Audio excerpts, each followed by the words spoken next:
నమస్తే, welcome to NCN news. నేను కళ్యాణి. బులెటిన్లో ముందుగా హెడ్లైన్స్ చూద్దాం.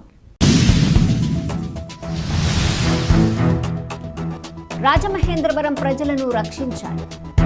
కాంగ్రెస్ పార్టీ జిల్లా అధ్యక్షులు విశ్వేశ్వరరెడ్డి.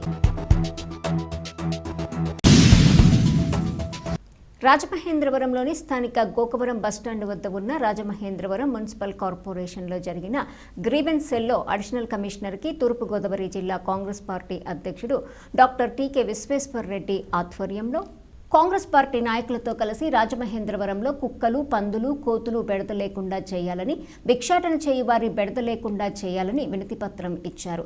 ఈ సందర్భంగా విశ్వేశ్వరరెడ్డి మాట్లాడుతూ రాజమహేంద్రవరంలో కుక్కలు, పందులు, కోతులు భిక్షాటన చేయి వారి బెడద చాలా ఎక్కువగా ఉందని, దానిని నిర్మూలించడంలో మున్సిపల్ యంత్రాంగం మొత్తం విఫలమయ్యారని అంటూ రాష్ట్రంలో భిక్షాటన చేయటాన్ని నిషేధిస్తూ ఆంధ్రప్రదేశ్ రాష్ట్ర ప్రభుత్వం వారు జీవో విడుదల చేశారని, అలాగే సుప్రీంకోర్టు కుక్కలను కట్టడి చేసి జన నివాస ప్రాంతాల్లో కుక్కలు, పందులు, ఆవులు తిరగకుండా చూడాలని ఆదేశాలు ఇచ్చారని, వాటిని అమలు చేయకుండా మున్సిపల్ అధికారులు తాత్సారం చేస్తున్నారని, 2027లో రాజమహేంద్రవరంలో గోదావరి నదికి పుష్కరాలు జరగబోతున్నాయని, ఇప్పటి నుండి కుక్కల, పందుల, కోతుల మరియు భిక్షాటన చేయవారి బెడద నివారించకపోతే వచ్చే భక్తులు కూడా భయపడతారని, అందువల్ల మున్సిపల్ కమిషనర్ తగు చర్యలు ఇప్పటి నుండే తీసుకోవాలని అన్నారు.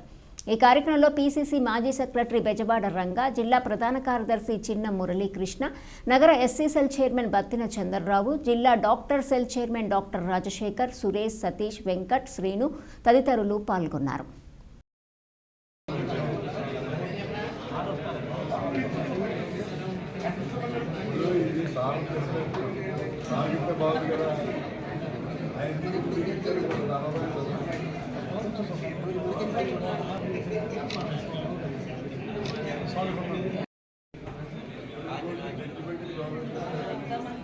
అలాగే గవర్నమెంట్ జీవోలు మా విధులు సాయంత్రం 10 గంటలకు ఎవరైనా వస్తే 15% ఉంటాయి. నాగే పని అందుకే 9 దాటి రాలేదు కానీ పేపర్ వచ్చిందమ్మా. తర్వాత చంద్రబాబు నాయుడు జీవో వచ్చిందని ఉద్యోగులు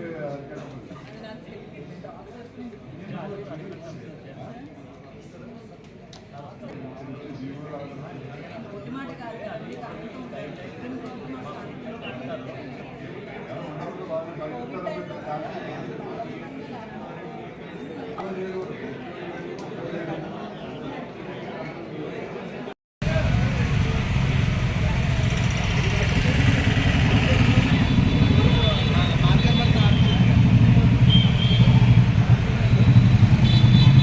రాజమండ్రి మున్సిపల్ కార్పొరేషన్ ఆఫీసులో స్పందన కార్యక్రమంలో మున్సిపల్ కమిషనర్ గారికి ఆయన లేకపోవడం వల్ల అడిషనల్ కమిషనర్ గారికి ఒక రిప్రజెంటేషన్ ఇవ్వడం జరిగిందండి. ఈ రిప్రజెంటేషన్లో ముఖ్యంగా దీని యొక్క ఉద్దేశం ఏంటంటే, మన రాజమండ్రి నగరానికి 2027లో పుస్తకాలు వస్తున్నాయి. కేవలం సంవత్సరాల టైం ఉంది. ఈ పుష్కరాలకి కుక్కలు పెడదా, పందులు పెడదా, కోతులు పెడదా ఉండకూడదని చెప్పి మరి ఏదైతే సుప్రీంకోర్టు ఒక జడ్జిమెంట్ ఇచ్చింది, ప్రజా జీవనం ప్రజలు ఎక్కువగా ఉండే ప్రాంతాల్లో కుక్కలు, పందులు, కోతులు ఇటువంటి ఏవి ఉండకుండా చూడమని చెప్పి మొన్ననే సుప్రీంకోర్టు ఒక జడ్జిమెంట్ రిలీజ్ చేయడం జరిగింది. అలాగే చంద్రబాబు నాయుడు గారు ఈ ముష్టివాళ్ళ బాధ ఎక్కువగా ఉంది ఈ రాష్ట్రంలో అని చెప్పి ముష్టి వాళ్ళు ఎవరో కూడా అడుక్కోవడానికి వీలు లేదని చెప్పి ఒక జీవో ఆయన కూడా రిలీజ్ చేయడం జరిగింది. వాళ్ళకు ఒక పూటగా ఒకటి 4 ప్యాకెట్లు ఎన్ని తింటాడు, అతను ఒకటి తింటాడు, మిగతా 3 గోదావరిలో పాడేస్తాడు. గోదావరి పొల్యూషన్ అయిపోతుంది. అది ఎవడో పట్టించుకోవట్లేదు. ఆ పంచిపెట్టి వాడు పట్టించుకోవట్లేదు, మున్సిపల్ కార్పొరేషన్ వాళ్ళు కూడా పట్టించుకోకుండా గోదావరి పొల్యూషన్ పెంచేస్తున్నారు.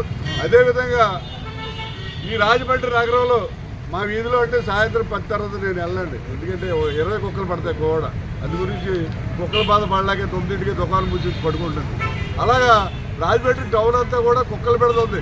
అలాగే కోతులు రాజేంద్ర నగర్లో మనకు తెలిసిన వాళ్ళు ఇంటి దగ్గర కోతి వచ్చి ఫ్రిడ్జ్ ఓపెన్ చేసి ఫ్రిడ్జ్లో వెళ్ళి చంద్రవందలు చేసి ఆపిల్ ఎట్టుకెళ్ళిపోతుంది. ఇంత దారుణమైన పరిస్థితుల్లో ఈవేళ కోతులు, కుక్కలు ఉంటే సుప్రీంకోర్టు జడ్జిమెంట్ ఇచ్చింది. జనావాసాల్లో కోతులు, పందులు, ఆవులు అలాగే కుక్కలు ఏమీ లేకుండా కంట్రోల్ చేయమని చెప్పి సుప్రీంకోర్టు ఆర్డర్ ఇస్తే సుప్రీంకోర్టు ఆర్డర్ కూడా బేవఖాతరు చేస్తారు వీళ్ళు. సుప్రీంకోర్టు ఆర్డర్ పనికిరాదు, చంద్రబాబు ఇచ్చిన జీవో పనికిరాదు. అసలు వీళ్ళు ఏం చేస్తున్నారు? అసలు ఈ రాజమండ్రి ప్రజలందరూ కూడా అనుకునేది ఒకటే, వీళ్ళ వల్ల పుస్తకాలు కావు. ఈ కమిషనర్ వీళ్ళ పుస్తకాలనే సక్రమంగా జరపలేరు, వీళ్ళు వేస్ట్ అని అనుకుంటారు. అటువంటి పరిస్థితుల్లో మరి కమిషనర్ గారు తక్షణం ఇమ్మీడియట్గా మరి యాక్షన్లోకి వెళ్ళాలి.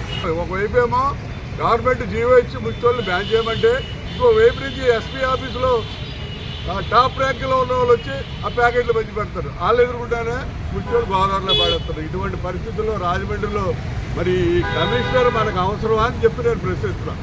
నేను ప్రభుత్వాన్ని ప్రశ్నిస్తున్నాను. మీరు ఆలోచించండి, ఒక సమర్థవంతమైన వాళ్ళని అన్ని కరెక్ట్గా చేయగలిగిన వాళ్ళని కమిషనర్గా పెడితే పుస్తకాలు సక్రమంగా జరుగుతాయి. లేకపోతే పోయిన పుస్తకాలకు జరిగినట్టు 27 డబల్ అవుతుంది, 54 అవుతుంది, లేకపోతే ఎంత అవుతుందో.